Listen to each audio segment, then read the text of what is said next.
हर इंसान की social profile photo अब एक दिन जागृत होकर सुपर पावर बनने वाली थी। किसी का अवतार था अल्ट्रामैन, जागने के बाद वो रोशनी का योद्धा बनकर लोगों की रक्षा कर सकता था। किसी ने सुपर संयम की तस्वीर लगाई थी और जागने के बाद वो आसमान और शून्य तक को चीर देने वाली ताकत हासिल कर सकता था। कुछ लोगों को पालतू जानवर पसंद थे, उनकी प्रोफाइल फोटो जागने के बाद खूंखार दैत्याकार जानवरों को बुला सकती थी जो लड़ाई में उनका साथ देते। लेकिन कुछ लोग डरावने मास्क, भूत या राक्षसों की तस्वीरें लगाते थे और वो सब अंत में इंसानों को निगलने वाले भयावह दानव बन गए। मेरा नाम है लिनमो। पिछली जिंदगी में मैंने कभी अपनी प्रोफाइल फोटो को गंभीरता से नहीं लिया। उस समय मैं बस मजाक के लिए ट्रेंड फॉलो कर रहा था। मैंने एक फनी मीम लगा रखा था, एक नाचती हुई मुर्गी जिसके हाथ में बास्केटबॉल था। लेकिन जब रक्त चंद्रमा आसमान में उभरा और पूरी दुनिया में लोग विनाशकारी शक्तियों के साथ जागृत होने लगे, तब मैं एक नाचती हुई मुर्गी बन गया। मेरे पास न कोई हमला था, न कोई रक्षा। मैं सिर्फ कुकड़ू कूं कर सकता था और एक बेवकूफी भरा डांस कर सकता था। उस कयामत भरी दुनिया में मैं कुत्तों से भी बदतर जिंदगी जी रहा था। हर दिन सिर्फ 2 घंटे के लिए सूरज निकलता था। उन्हीं 2 घंटों में मुझे बाहर जाकर सड़े हुए खाने के टुकड़े ढूंढने पड़ते थे। लेकिन आखिरकार एक दिन सिर्फ एक बासी ब्रेड के टुकड़े के लिए खंडहरों में भटकते हुए मैं टकरा गया वांगटिंग से। उसके पास एक बेहद शक्तिशाली अवतार था। उसने बस यूं ही हाथ उठाया और एक ककी गोंग वेव छोड़ दी। अगले ही पल मेरा शरीर टुकड़ों में बिखर गया। मरते वक्त जो दर्द मैंने महसूस किया था वो आज भी मेरी आत्मा में गहराई तक दर्ज है। लेकिन तभी मैंने दोबारा आंखें खोली। मैं उसी अंधेरे किराए के कमरे में था। दीवार पर लगी घड़ी टिक टिक कर रही थी। तारीख 28 फरवरी, समय रात के 8 बजे। दुनिया को बदल देने वाली तबाही आने में अब सिर्फ 4 घंटे बचे थे।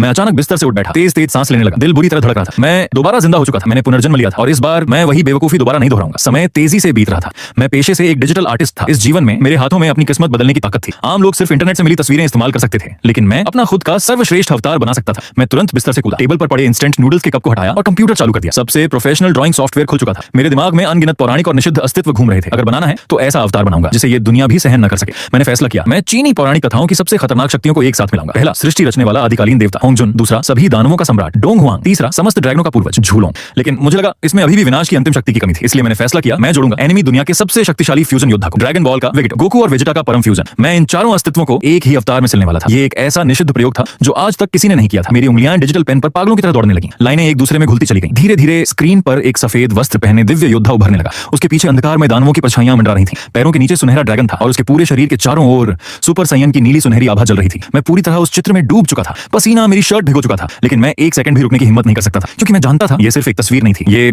इस टूट चुकी दुनिया में जिंदा रहने की मेरी आखिरी उम्मीद थी। धीरे धीरे समय रात के 11 बजे तक पहुंच गया। तबाही आने में अब सिर्फ 1 घंटा बचा था। मैंने लंबी सांस ली और सेव पर क्लिक कर दिया। स्क्रीन पर मौजूद वो अवतार इतना जीवंत, इतना भयावह, इतना दिव्य लग रहा था कि उसे देखते ही आत्मा तक कांप उठे। ये पूरी तरह मेरी ओरिजिनल रचना थी और शायद इस दुनिया का इकलौता सुप्रीम सीक्वेंस। मैंने तुरंत वो तस्वीर फोन में ट्रांसफर की और अपने सारे सोशल मीडिया अकाउंट्स की प्रोफाइल फोटो बदल दी। तभी फोन अचानक वाइब्रेट हुआ। एक पुराने दोस्त का मैसेज था। उसने लिखा, भाई इतनी रात में ये कैसा चुनी वाला अवतार लगा लिया। मैंने उसकी साधारण सी प्रोफाइल फोटो देखी और दिल हल्का सा कांप उठा। पिछली जिंदगी में उस जैसे लोग पहली ही लहर में मर गए थे। मैं कुछ सेकंड चुप रहा, फिर आखिरकार उसे जवाब भेजा, अगर आज रात आसमान का रंग बदल जाए तो तुरंत दरवाजे और खिड़कियां लॉक कर लेना, कमरे के सबसे अंदर छिप जाना और चाहे कुछ भी हो बाहर मत निकलना। मैसेज भेजने के बाद मैंने चैट बंद कर दी। मैं खिड़की के पास जाकर खड़ा हो गया। मेरे सामने थी ड्रैगन कंट्री की सबसे चमकदार राजधानी। नियॉन लाइट्स अब भी चमक रही थी, लोग अब भी हंस रहे थे, गाड़ियां अब भी सड़कों पर दौड़ रही थी।